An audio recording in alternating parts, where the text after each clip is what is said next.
Isa 11:31 z'umugoroba ndi mu Gaciro ka Gisozi mu karere ka Gasabo.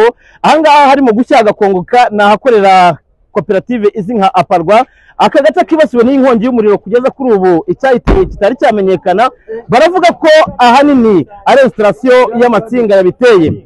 Byagoye polisi ishinzwe guhosha inkongi kugira ngo ibe yabasha kuzimya iyi nkongi, ariko abaturage baherewe basaba ko hakagombye kwifashishwa indege mu rwego rwo kugira ngo habe habasha guhoshwa iyi nkongi. Barazimya kimwe mu gice, barazimya igice kimwe, ikindi ukabona kirimo kugenda kibasirwa n'inkongi, mu gihe abasanzwe bafite ibikorwa hano barimo gukora ibishoboka byose ngo bagire icyo babasha kuramura.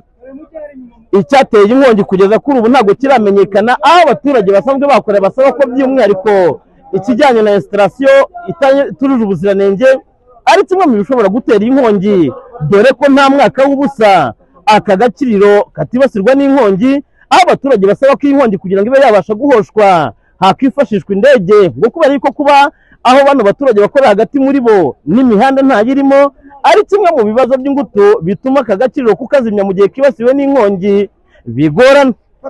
Ubwo twakubukaga muri kano Gaciro ka Gisozi hari hibasiwe n'inkongi, icyari cyateye inkongi cyari kitaramenyekana ndetse n'ingano y'ibyatikiriye muri iyi nkongi bitaramenyekana, dore ko bari bafite ibikorwa banashimangira ko ibijyanye n'ubwishingizi bw'inkongi ari kure kubi kuri bo, bagahera basaba ko leta yakagombye kubagoboka.